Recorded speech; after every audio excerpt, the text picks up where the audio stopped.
Good morning, and welcome to First Parish Brewster. We are a Unitarian Universalist welcoming congregation of people of diverse philosophies and beliefs, people of various cultures and races, sexual orientations, gender identities, abilities, and socioeconomic backgrounds.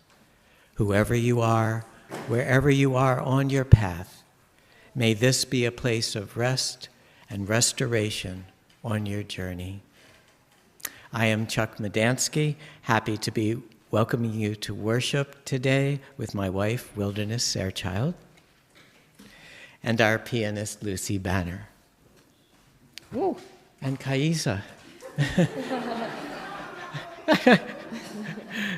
And our musical director, Kaisa Fern. Our services are recorded and available on our YouTube channel midweek. Masks are now optional in worship, although we do have the back right-hand area that will remain mask required in order to support a welcoming space for all. At First Parish, we also welcome and celebrate our children, youth, and families, and the gifts they bring to our community, along with the noises, movements, and mirth that accompany them. Please, however, take a moment to silence your cell phones. For those of you who may be first-time visitors this morning, welcome. If you would like to learn more about First Parish, please fill out a welcome card found on the back of your pew in front of you and place it into the offertory basket. There is also a handy info pamphlet in your pews that has helpful information to welcome you. Welcome on this morning, which we make sacred by our presence together. We are so glad that you're here. And first, a big wave to people streaming. Welcome to them. Thank you for coming. Welcome to worship. It is so good to be together.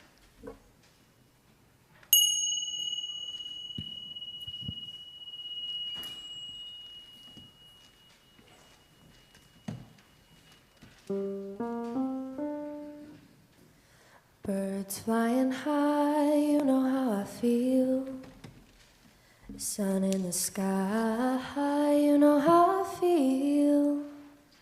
Breeze drifting on by, you know how I feel. It's a new dawn, it's a new day, it's a new life for me, yeah.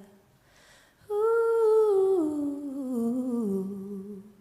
and I'm feeling good.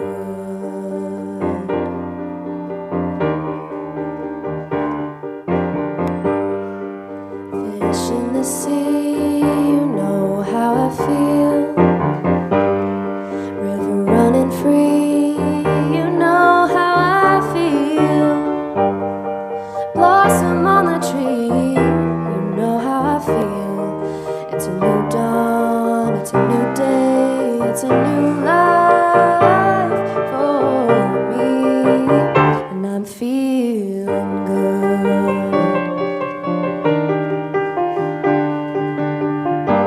Dragonfly out in the sun, you know what I mean, don't you know?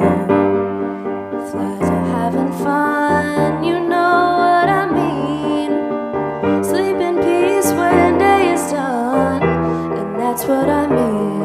And this old world is a new world, and a bold world for me, and I'm feeling good.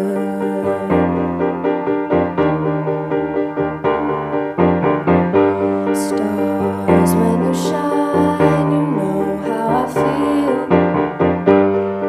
Scent of the pine, you know how I feel. Oh, freedom is mine, and I know how I feel. It's a new dawn, it's a new day, it's a new life.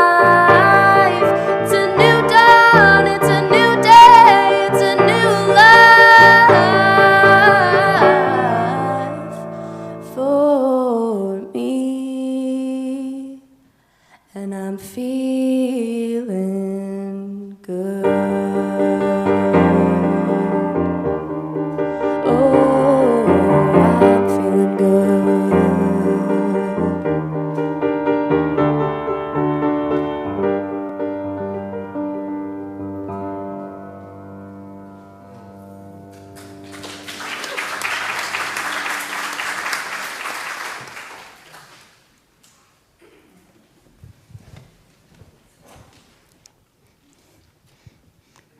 Thank you, Kaylee. It was so beautiful. Good morning. Many years ago, I had one of my first spiritual experiences when I was in upstate New York at a retreat center in the Catskill Mountains. And I was taking a workshop. I don't even remember what it was, but something about meditation. But one day, the workshop leader said that he was going to send all the participants out into the woods for several hours to do a mini vision quest. And the idea was that we would each have our own place in the woods, and we would just stay in that spot. The only rules were to fast from food, and to listen, and to pray. And so off we went, and the place that I found in the woods, it was kind of a clearing, but it was surrounded by these huge trees. And I decided to stay there. And so I created a sacred circle by going to each cardinal direction and praying at that direction. So in the east, which is the place of the rising sun, I prayed for renewal and rebirth, and for faith and hope. And then I moved to the south, which is the place of the full power of the sun, and I prayed for the courage to keep on keeping on, and for personal empowerment, not power over others, but power within myself.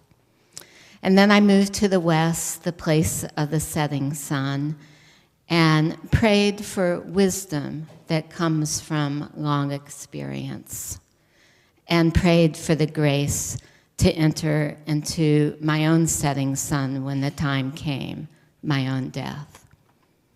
And then I moved to the north, and that's the place of night. And it's the place of transition. It's the place where death comes to and where birth comes from. So it's the place of mystery.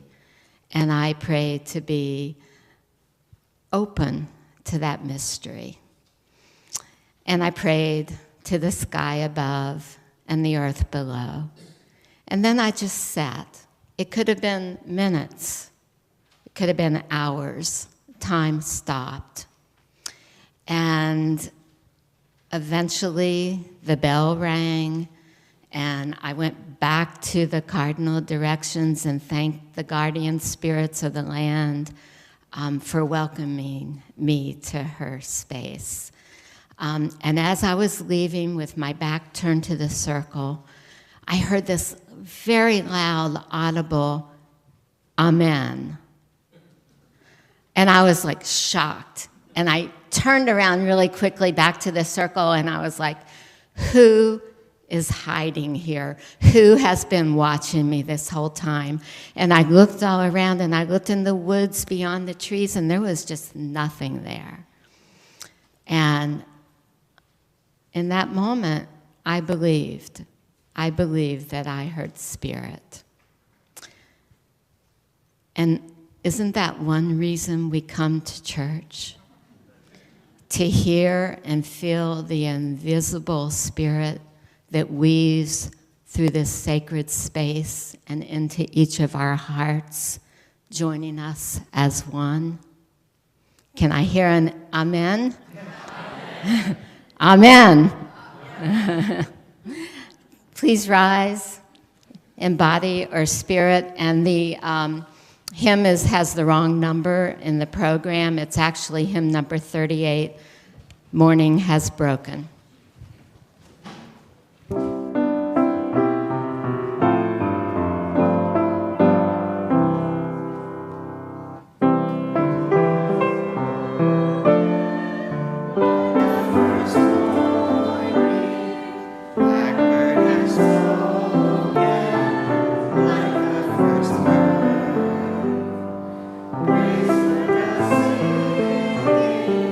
Praise for the Lord.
Please remain standing and embody your spirit.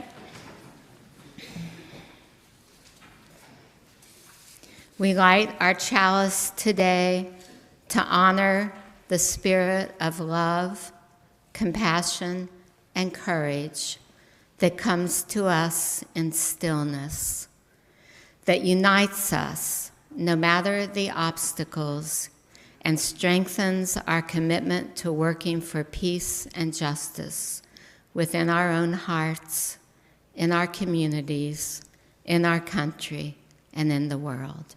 Blessed be.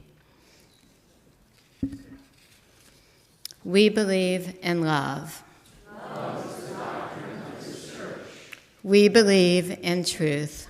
The quest for truth is the sacrament. We believe in helping others. And service is our prayer. We believe in the sacredness of life. To the end all souls shall grow in harmony with God.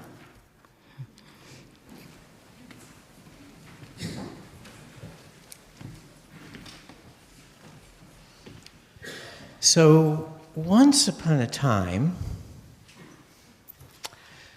there was a young cowherd who milked the cows morning, milked the cows at night, and left the pails out to make cheese afterwards. And he noticed one time that when he got up in the morning, some of the pails that he had left out at night to make cheese that next morning were empty. And he didn't know what the heck was going on, but he vowed to find out. So that night, after putting the cows to bed, instead of him going to bed too, he stayed up and he hid. And it was a full moonlit night, and the moonbeams were shining down, and he saw something amazing. He saw a beautiful moon maiden come down on the moonbeams right to the pails of milk. And she looked at the pails, and she picked them up, and she drank them right down. And then she floated back up to the moon. Well, he was smitten. I mean, this was a really beautiful moon maiden, and really the most beautiful moon maiden he'd ever seen. And so he vowed that he would like to ask her to live with him, if possible, for the rest of his life. So he waited the next night, and sure enough, again, the moonbeams shone down, and the moon maiden floated down, and she was really savoring that milk, and he stepped out, and he said, "Oh, moon maiden." And she stopped drinking, and he said, "You're just such a beautiful moon maiden. I love you. Would you stay and live with me forever and ever?" And she said, "Well, your milk is really good." And she gave him the once-over, and she thought, you're not so bad yourself, so okay, I'll live with you. That sounds like fun. But you got to let me go back to the moon for a couple of days. I have some things to take care of. I need to be able to say goodbye. And he said, sure, whatever, that's great. So up to the moon she floated, and sure enough, 2 days later, down she came. And she only brought one thing with her, one small, round, beautiful white vessel. And that was all. And she put that up kind of in the hayloft in the barn. And she said, well, I'm here now, and we can live together and have a great life together. There's only one thing I ask of you. Don't ever look in that vessel. That's it. He said, oh, sure, no problem. I'll never look in the vessel. This is going to be great. And it was great. You know, I don't know if a day passed, 2 days passed, a week, a month at the outside. But you know what happened. He opened the vessel, and as soon as he did, the moon maiden stepped in, and he went, gee, I'm so sorry. The curiosity just got the better of me. I know it was wrong. I'll never do it again. And besides, I don't understand what the big deal is. I mean, there's nothing in it. And then the Moon Maiden shook her head and said, well, now I really do have to leave. And he said, why? I mean, it's just a mistake. I won't ever do it again. And she said, no, it wasn't that you looked. I knew you'd look. It's that what was in that vessel was so precious to me. It was the atmosphere of the moon. And what was everything to me was nothing to you. And so I have to go. And so that's how we learn that people have things that are precious to them that we may not understand, but it's a lot better to be curious about them and ask about them than to judge. And so now, our kids aren't here, but we could sing them out anyway, because I love that song. We have one. Oh, he stays.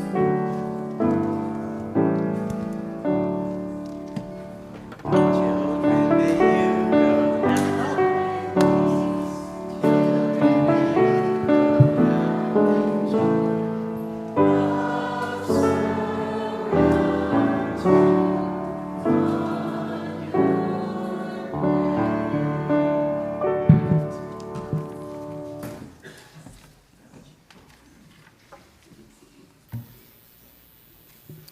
This morning's offering is a split plate with Habitat of Humanity of Cape Cod.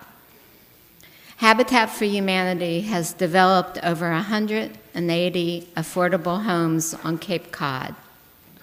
Local families help build their own homes alongside volunteers and pay an affordable mortgage. Homes are deed restricted to remain affordable in perpetuity. With the support of Habitat and community contributors, Habitat homeowners achieve the strength, stability, and self-reliance they need to build a better life for themselves and their families. Your offering will benefit this organization and the great work of First Parish Brewster. Make checks out to FPBUU with split plate in the memo line. Please write a separate check for pledge payments. And you may also text to give at the number on your program. Thank you.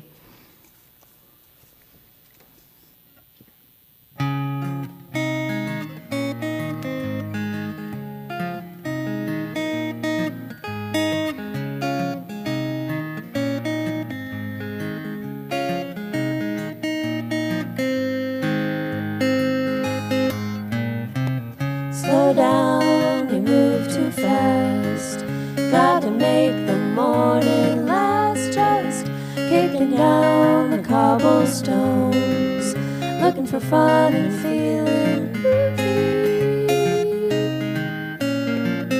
Ba-da-da-da-da-da, feeling groovy.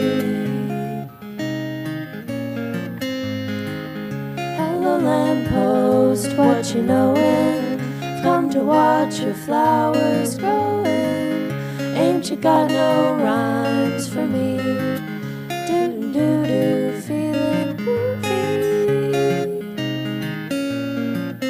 Ba-da-da-da-da-da, feeling groovy.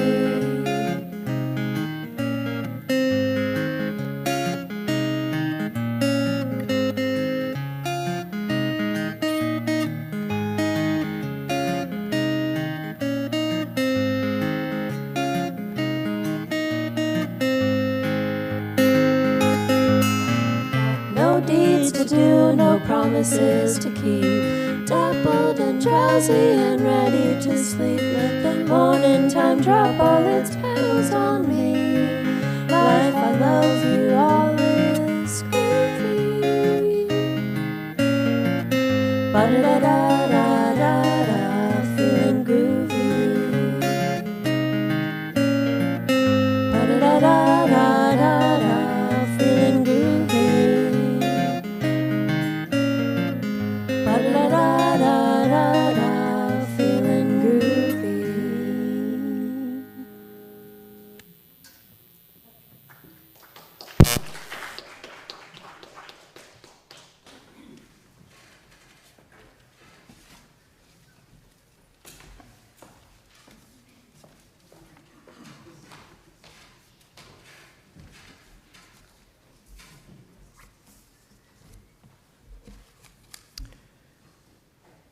So we learn from the story that sometimes what looks like nothing can really be something.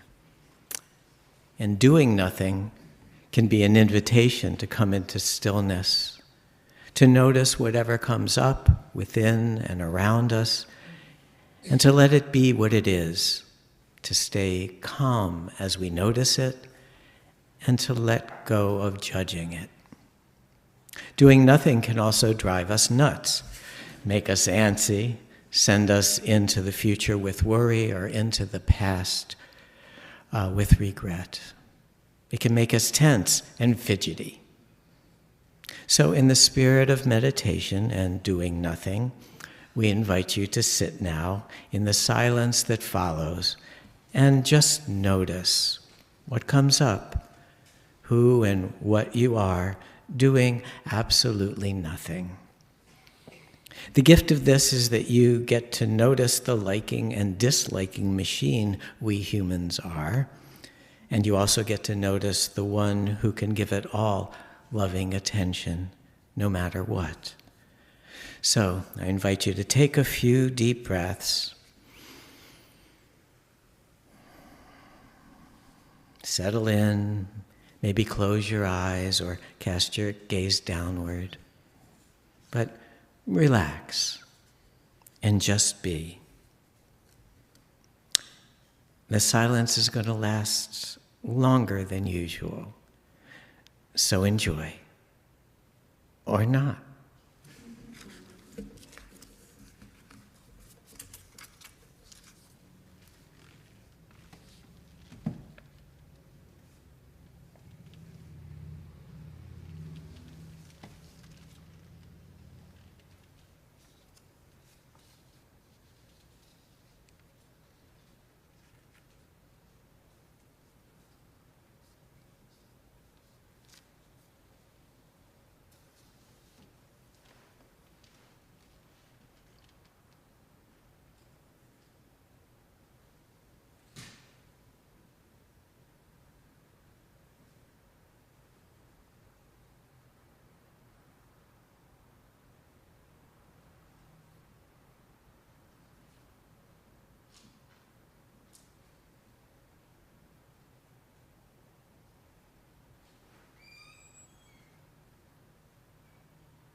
And so take a few deep breaths.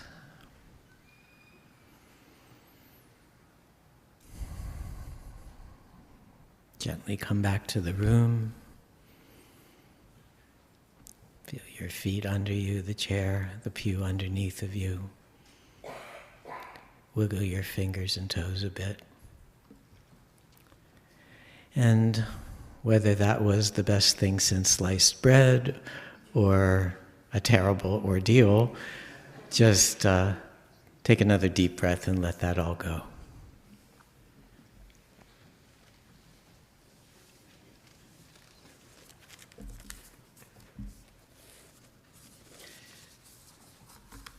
And remain seated now, and we're going to join together in singing A Spirit of Life.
Summer Day by Mary Oliver. Who made the world? Who made the swan and the black bear? Who made the grasshopper? This grasshopper, I mean. The one who has flung herself out of the grass. The one who is eating sugar out of my hand. Who is moving her jaws back and forth instead of up and down. Who is gazing around with her enormous and complicated eyes. Now she lifts her pale forearms and thoroughly washes her face. Now she snaps her wings open and floats away. I don't know exactly what a prayer is. I do know how to pay attention, how to fall down into the grass, how to kneel down in the grass, how to be idle and blessed, how to stroll through the fields, which is what I have been doing all day. Tell me, what else should I have done? Doesn't everything die at last and too soon? Tell me, what do you plan to do with your one wild and precious life?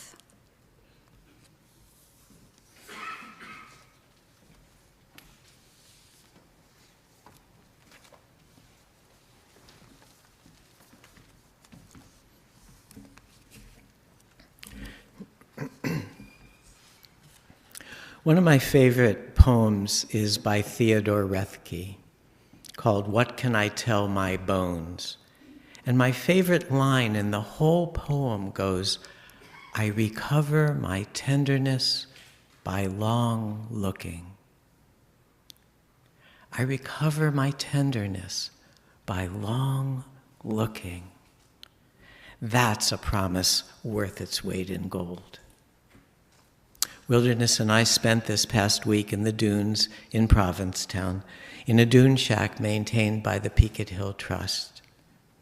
And we had the chance and privilege, the opportunity and time for long looking.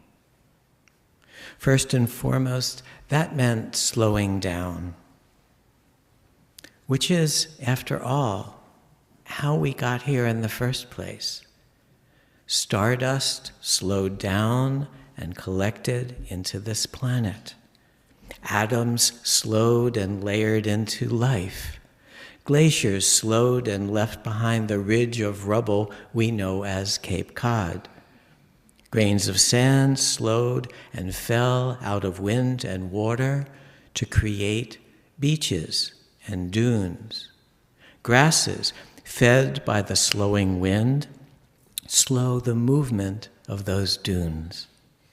And so we came to slow down too, to allow the cloudy waters of busyness and self to settle and clarify, go from seeing things to being sight, from listening to something to being the sound, becoming the nothing in ourselves that welcomes everything.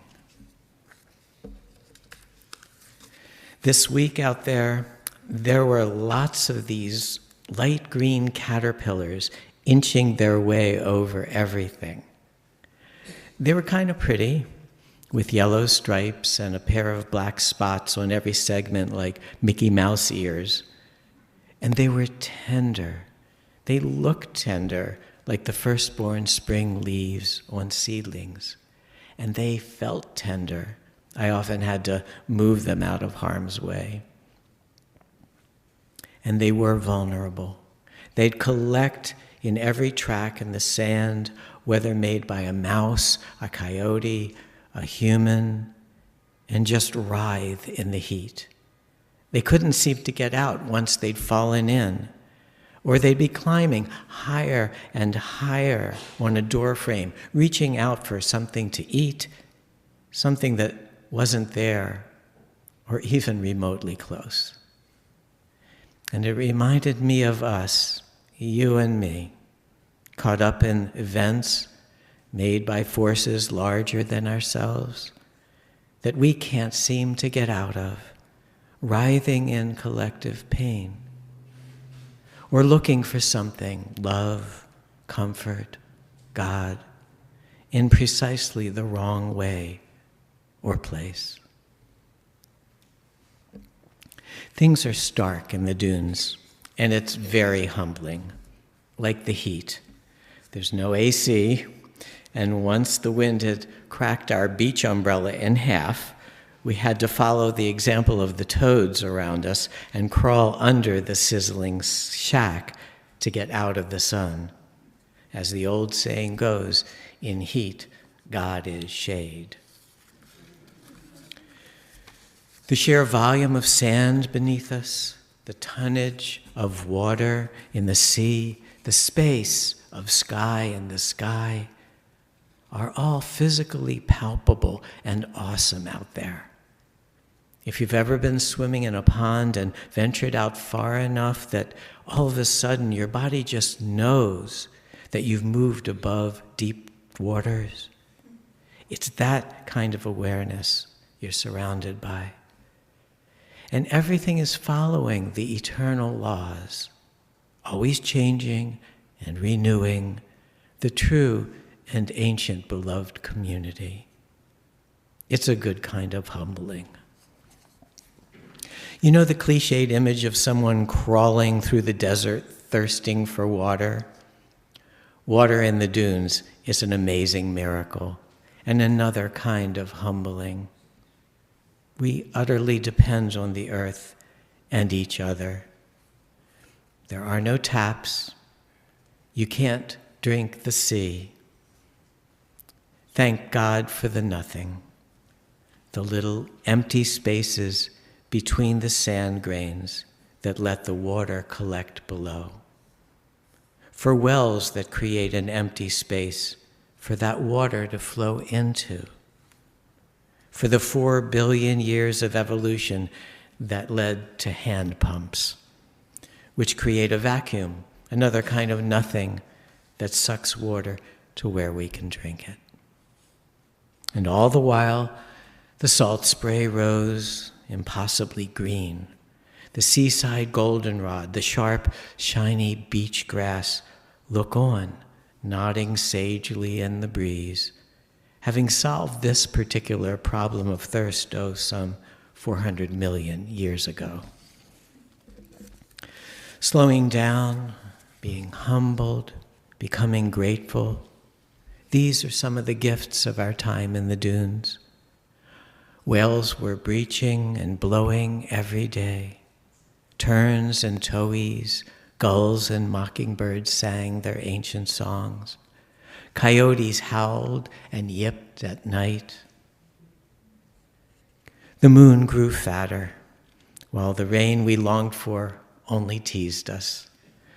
We had the preciousness of each other, sharing our solitudes, playing cards, silently sharing in the great gift of being and being at peace. I took a walk one day off to check out the orchids that were blooming among cranberries in some low and moister areas. On the way, I heard a deep buzzing and turned to see something big and yellow and black coming towards me. I immediately thought of those huge hornets I'd once been stung by and never, ever wanted to be stung by again. So I dodged out of the way, but the creature turned and came back towards me. And I dodged again, and it turned too. I was not a happy camper. And then somehow the creature fell to the sand and split into 2 lovely yellow and black dragonflies who had been mating.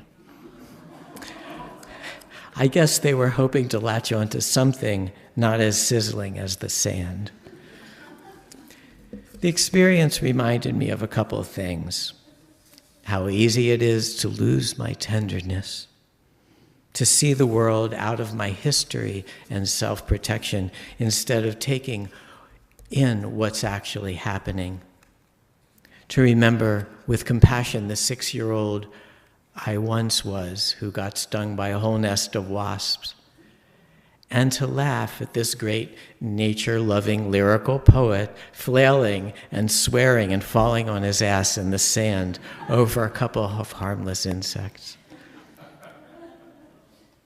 But I did bank some of that tenderness and humility and gratitude I recovered this past week. And I hope they translate into more patience and openness today and in the weeks to come. I know I'll need them. We'll all need them if we're going to love and support each other through the hard and beautiful times ahead. Thank you.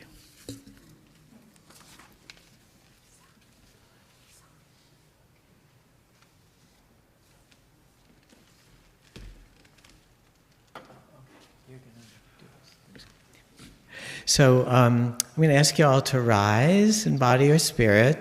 I'm going to teach a song quickly to you. I'll sing one of the lines, and you sing it back to me. And then once we've gone through it, we'll sing it through twice. And it has movements for the old bod to get going. And wilderness, because I'm hidden behind here, you can't see my fancy footwork. So you check out what wilderness does, okay? It goes, my head is in the sky, sky, sky. My head is in the sky, sky, sky. My feet are on the ground, ground, ground. My feet are on the ground, ground, ground. And what about my blood? It's from the sea. What about my blood? It's from the sea. And what about my bones like the mountains be? What about my bones like the mountains be? And my hands oh my hands. Believe with my hands I could hold this land. On my hands, oh my hands, I believe with my hands I could hold this land. Beginning, my two hands hold the earth. My two hands hold the earth. Okay, it actually goes twice and then, yeah, at the end. My two hands hold the earth, we say twice. You'll see. Because my head is in the sky, sky, sky. My feet are on the ground, ground, ground. And what about my blood? It's from the sea. And what about my bones like the mountains be? And my hands, oh my hand, I believe with my hands I could hold this land. My two hands hold the earth. My two hands hold the earth. My head is in the sky, sky, sky. My feet are on the ground, ground, ground. And what about my blood? It's from the sea. And what about my bones like the mountains be? And my hands, oh my hand, I believe with my hands I could hold this land. My two hands hold the earth. My two hands hold the earth. Thank you. That was a song written by our friend Sarah Pirtle, who lives in Western Mass.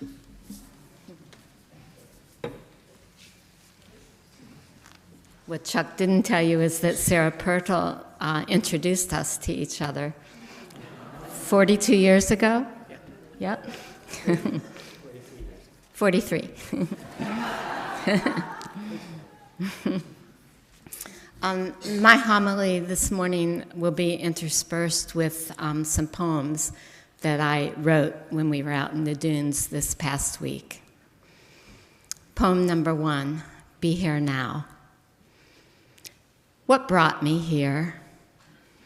I mean, right here, this very spot, sitting in sand by ripening rose hips, a carpenter bee circling overhead, a fly of iridescent green crawling on my finger.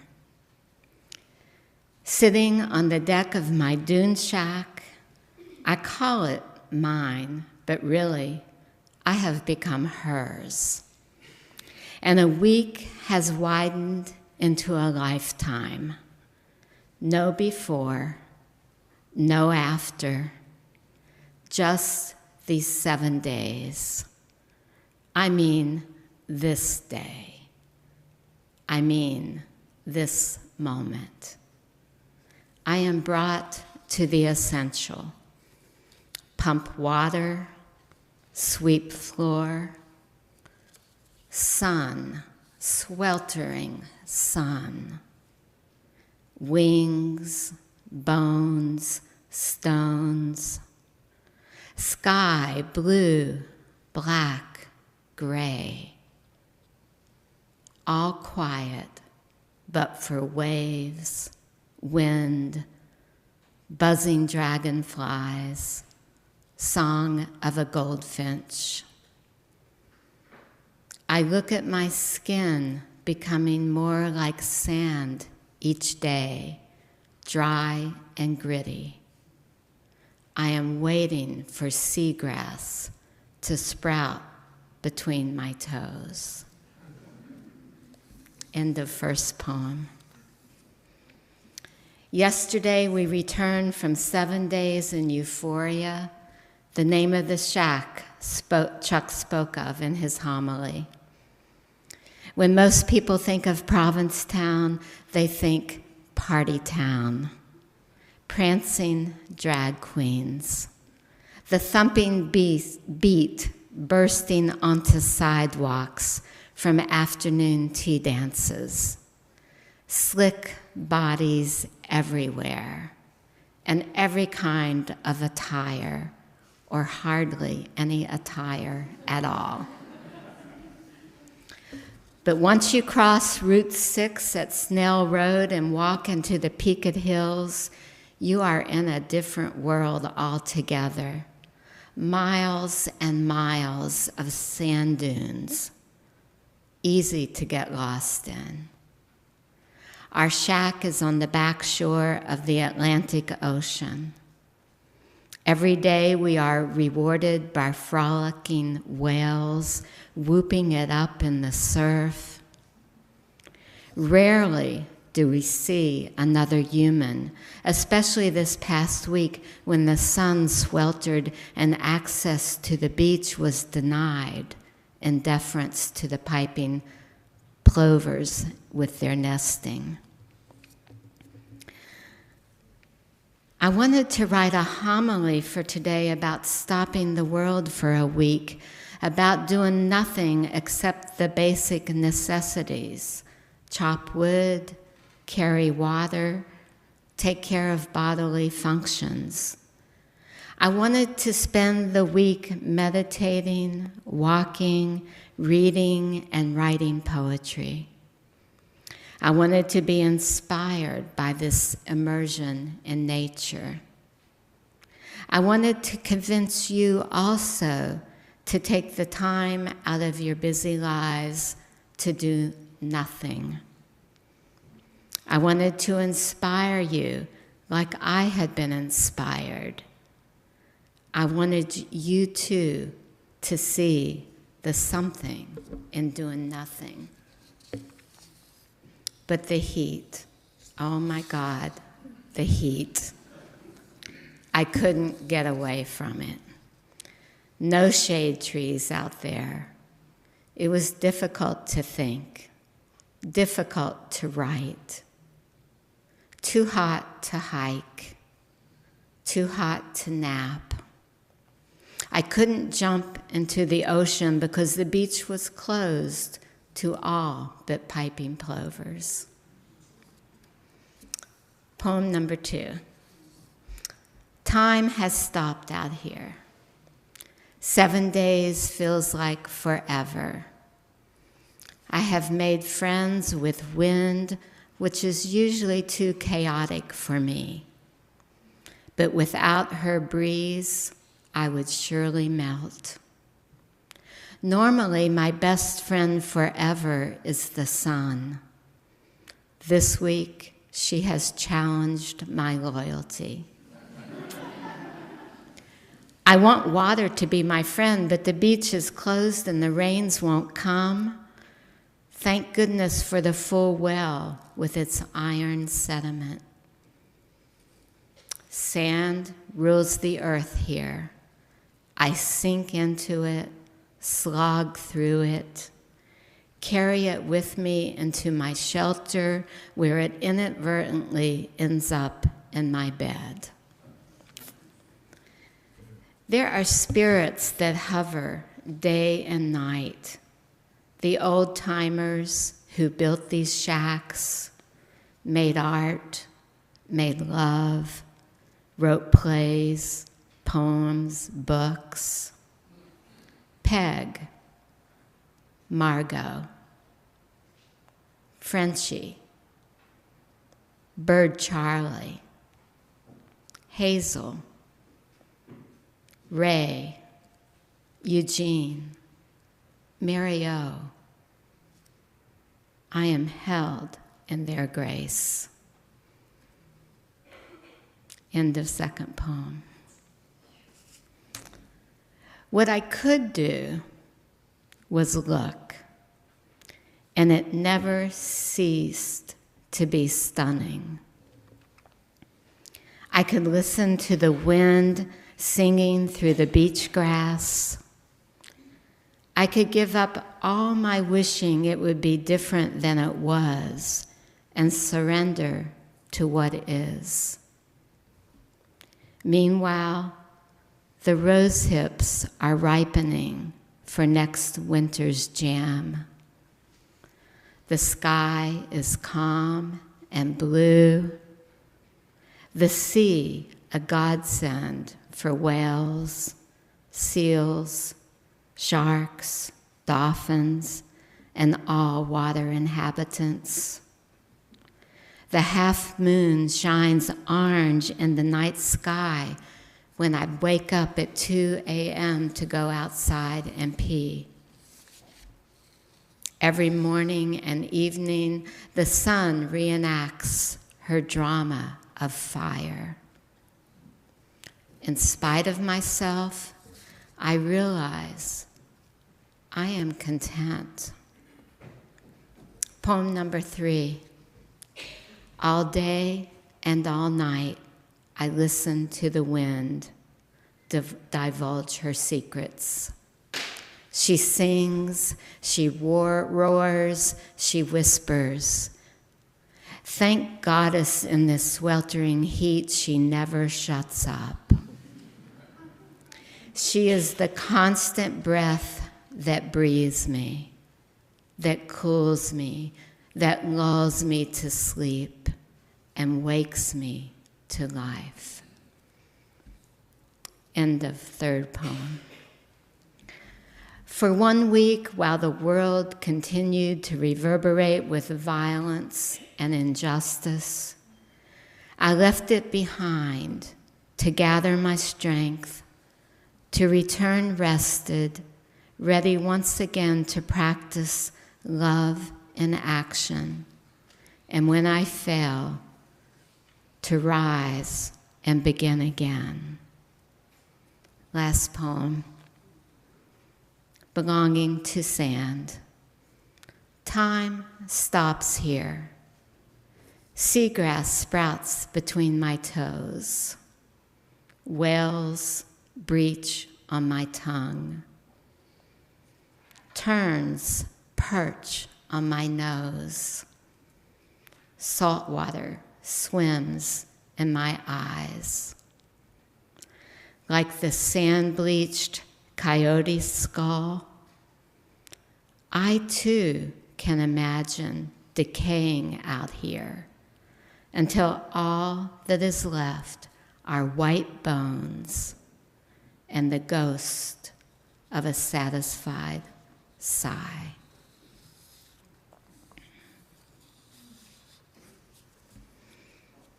Please rise in body or spirit for hymn number 21, not the number it says in your program, and the gray hymnal for the beauty of the earth, and remain standing for the benediction. Over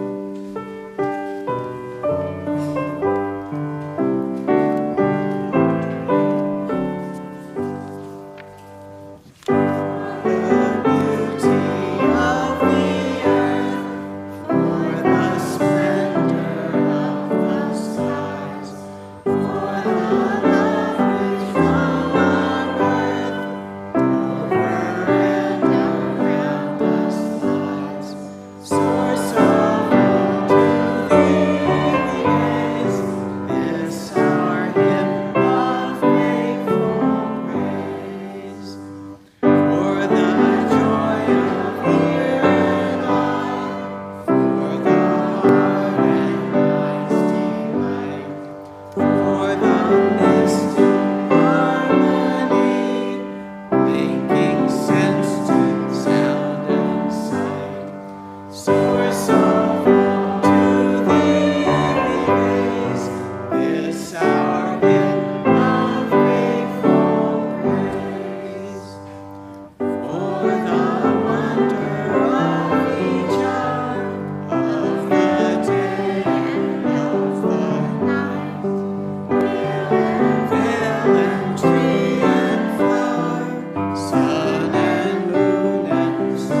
Please, if it feels all right, make some gentle contact with each other or hold your hand on your heart.